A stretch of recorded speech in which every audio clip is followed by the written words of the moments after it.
Hello there and welcome to Japanese Toolbox Show number 2. We're making a traditional Japanese toolbox just exactly like this one here.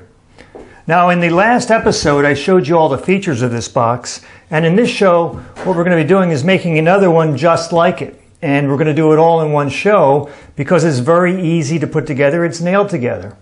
So let's get started. I'm using Home Center Eastern White Pine, very lightweight wood, and I like it a lot. I think it's perfect for this box. And we're going to be joining it together with nails, cut nails that is, and I showed these to you before. They're wedge shaped and they hold about 4 times better than the wire nails we're used to, but they are more prone to splitting the wood. But there's a couple things we can do to reduce the possibility of that happening. The first thing is that we will drive these into the wood with the wedge shape in line with the grain. That'll reduce the possibility of it splitting. And the other thing we're going to do is we're going to drill pilot holes. The pilot holes will reduce the splitting as well. Now there's no formula for determining the size of those holes. You just have to make some test joints and nail together until you find the right combination. If the hole is too big, the nail is going to come out. If the hole is not big enough, you're going to split the wood. So in this case, I found out that a drill bit 7/32 of an inch wide is the perfect size, and I have the depth set for 7/8 of an inch. So it's not going to go the entire length of these nails. These are 2 inches long. It's going to go in the rest of the way, and I can do that because it's soft pine. If this was oak or hickory, believe me, it would be a different story. So do your own test, and depending on the species of wood you use, pick the appropriate size drill. So with that being said, let's get started. Now I've cut the pieces out, the 4 sides, to length and to width ahead of time. And I've also marked for my nail holes.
And now we're ready for the bottom. Now there is one thing I'm going to be doing differently with this box than I did with the original box, and that is that I'm going to be using 3 boards along the bottom. And I'm going to tongue and groove join them together. And the reason for that is for wood movement. I think it's going to be better as far as wood movement goes. On the original box I used a single board. Now it's nailed on, and I used quarter sawn wood for a lot of it anyway, and I think it's going to be fine, but I think having a tongue and groove joint is going to be better for wood expansion. So that's what we're going to do. Now I don't have a tongue and groove plane, but I will be using my plow plane to make the tongue and groove joint. The groove is easy enough, and a tongue is really nothing but a board with 2 rabbets on it. So I've never done this before, but we're going to give it a try. and see if it works. So let's get going.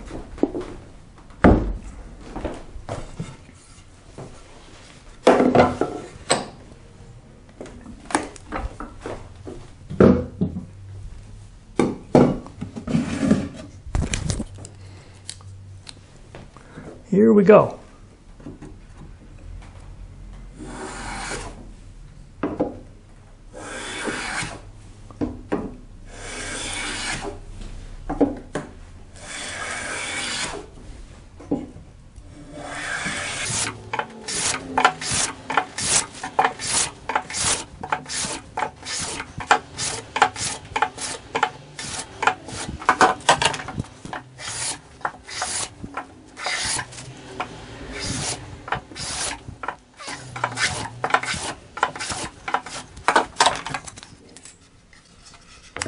Now, what I've done here is I've got my grooves.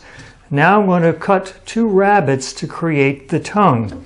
So I've switched over this blade. It's a 3/8 inch wide blade and it's set for 1/4 inch depth. So that should match my groove. So now I just have to fasten this and put the groove or the tongue onto it.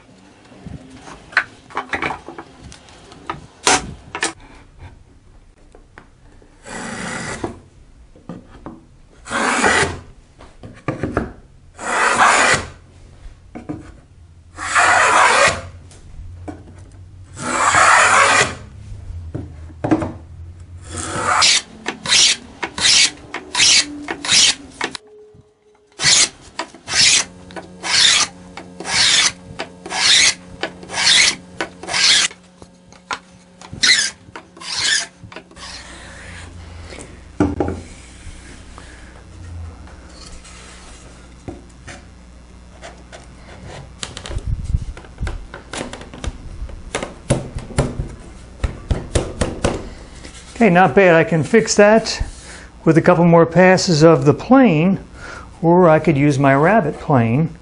But that's good. That's going to work good. It's flush on both sides. So I'm happy. I think that's going to work out really good.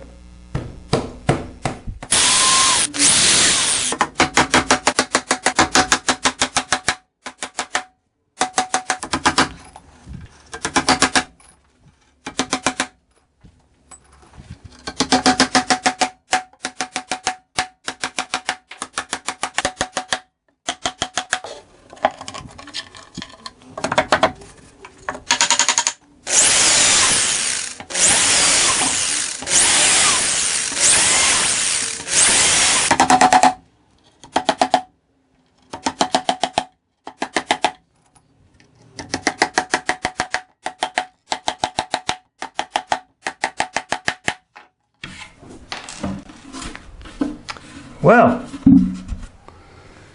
there we go. Bottom is on.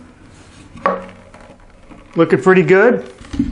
Now we need to put the side pieces here on and also the handles. So that's next.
All right.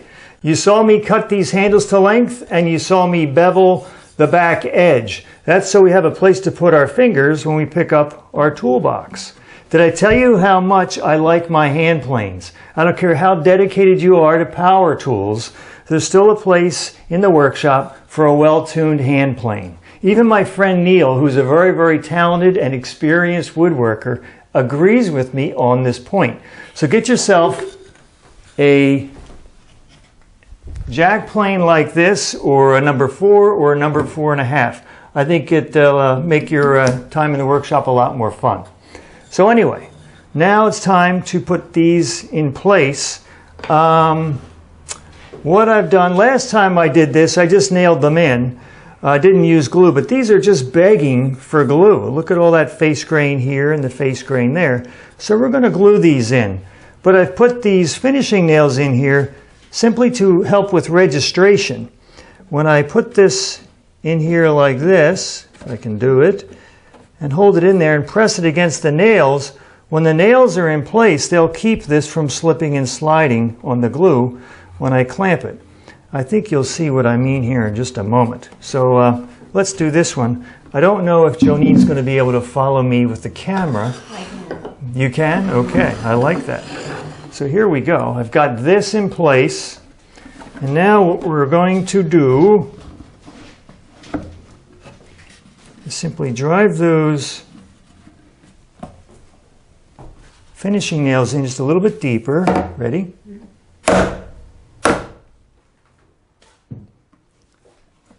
And what that will allow me to do now, I can still get this off, hopefully. Yeah, there it comes. Now I've got these little holes here, and when I apply the glue and clamp it back down, those finishing nails are going to keep this from swimming around on me. It makes it a whole lot easier during your glue up. So I'll do this one as well. Get that just so. Here we go. Still here?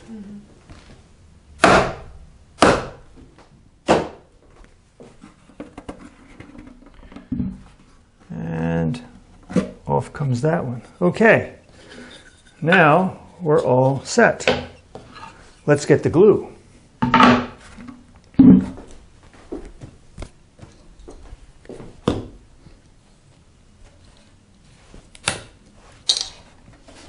Might not be able to see that. You're not tall enough. Jonine's, oh, she is tall enough. Look at that. Wow. Amazing woman. I know. Let's go.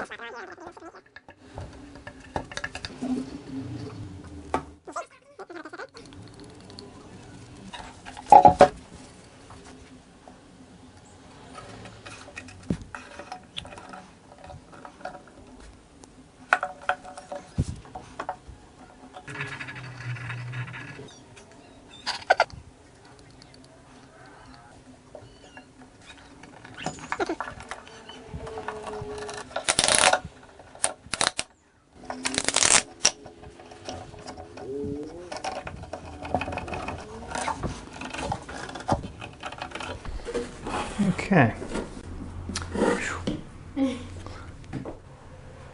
All right. The handle has been glued in place, and we're all set here. I went ahead and nailed in my finishing nails. I had the option of pulling them out if they were going to interfere with my other nails coming in from the top, but they're not, so I'm leaving them in. Now it's time for these end pieces, which create the opening for our lid. They've been pre-cut, and I've marked them for the nails, and these two are begging for glue. So I'm going to get the nails started first, and then we'll glue them.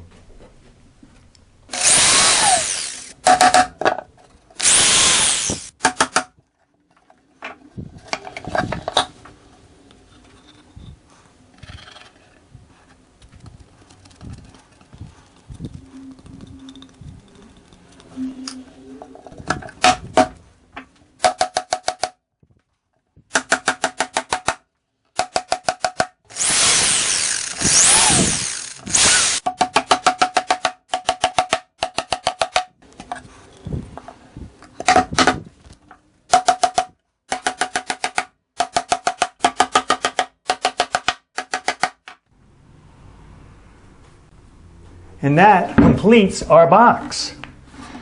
Now, on to what I think is the most interesting feature about this box, and that's the lid. This is the lid from my first box, and it happens to fit nicely into this box. You know how that works. Slides in and locks shut. And then this wedge, it's a locking wedge, which holds it like that.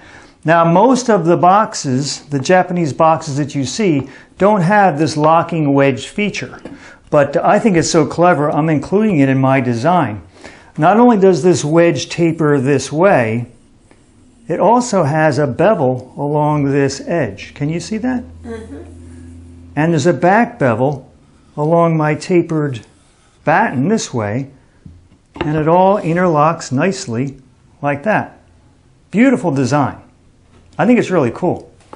So, we're going to do that with this lid. Also, I want to show you along the front edge, this batten here has a little cutout for my fingers. So that when I lift the lid out, I can get my fingers in there. Like that. So, let's get started on our lid. Here's our pieces here. We've got our batten here, our batten there, and from this piece we're going to cut out our tapered batten and also our locking wedge. We'll do that in one saw cut. So we'll do that next. First thing we need to do is cut out that little finger spot along here for our fingertips. So let's do that. Get this out of the way. I think the best way to do that is going to be like this.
All right, I think that's going to work. Let's see up close.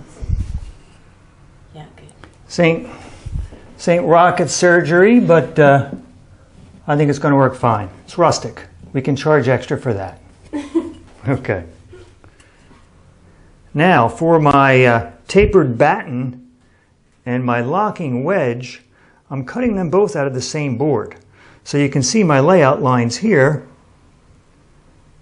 This is going to be the locking wedge. This is my tapered batten.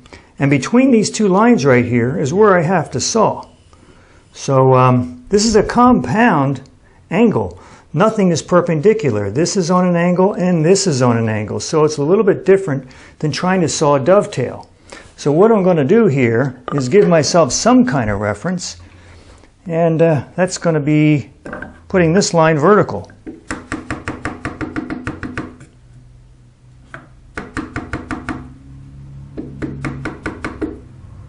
How's that looking? That looks great. I just feel as though I need something that I can count on. So there, that's vertical. And now all I have to do is saw between these two lines. I've never done this before. And I'm doing it on camera. But we live dangerously.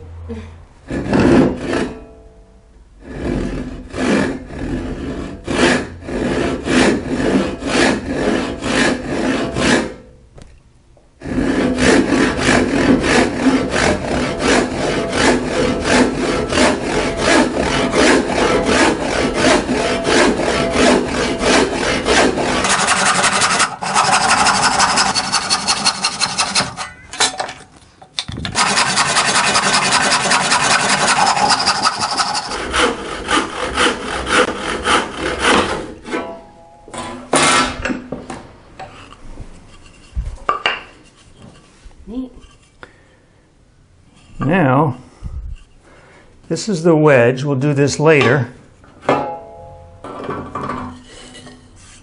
And this one here, I'm going to plane to the line.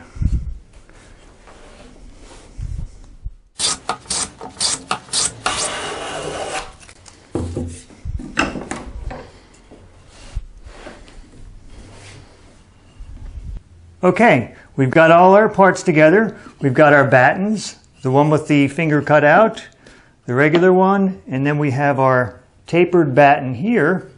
So we're all set for assembly. Now I'm going to be joining these pieces with nails, but I'm going to be using a technique called clinching. It's a very, very old method. You can see it here. You nail straight on through, and then as the nails come out the bottom, what you do is you bend them over and hammer them back in. And that assures that that nail will never come out. It's a very, very effective way to join two boards with nails.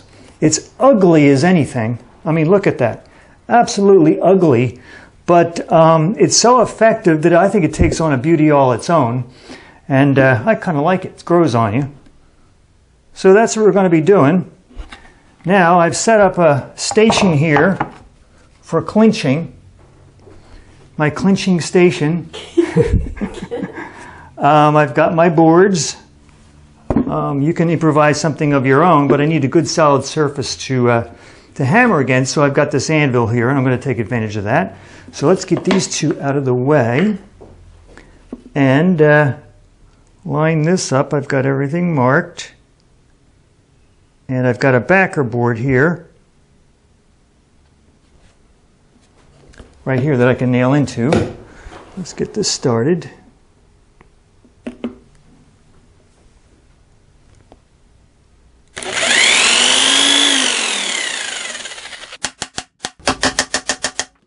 I'll show you why I'm using a backer board. It reduces the amount of tear out when that nail exits the other side. Just cosmetics, really. And now, I'll nail them the rest of the way through.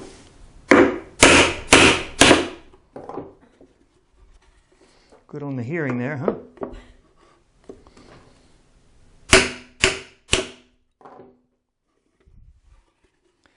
Like so. And now, what I need to do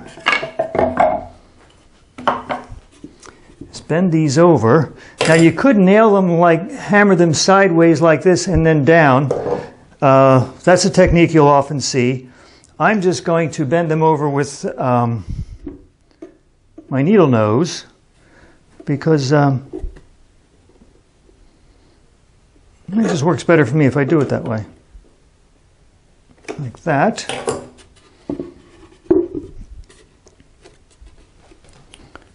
Ready? Right there. And now I'll do the other one.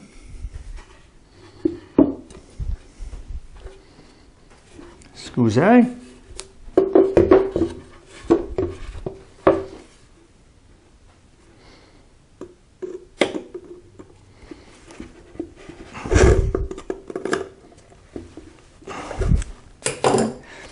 You need a good surface to nail against so the nail doesn't come back out on the other side.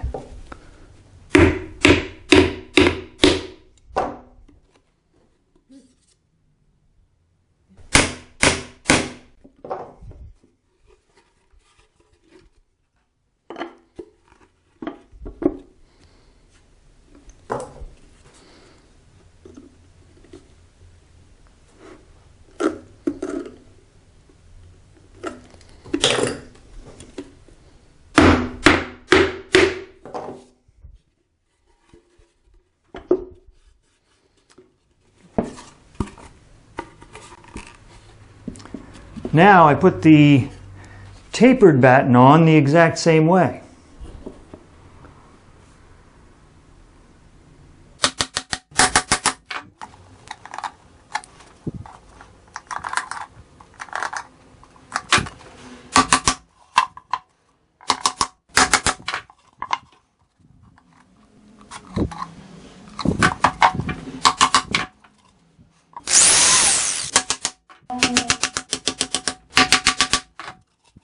Okay. Okay, our battens are nailed on, and I took a block plane and eased the edges here, and that's all it really took to get this to fit. Here we go. Here you can see that closes nicely, and I planed my locking wedge to fit. That's always the last thing you do, and there's that. So the box is finished. My goal was to do this in one episode, and I did it. So it took me longer than maybe my 20-minute rule, but I got it done. Now, and we're going to do one more show, and in episode number 3, I'm going to show you some other examples of these Japanese toolboxes that I've made. Different sizes, maybe some different joinery techniques, and different finishes. So that's next time. Thanks for stopping by. I always enjoy your comments, and it's always fun to make new friends. So see you next time.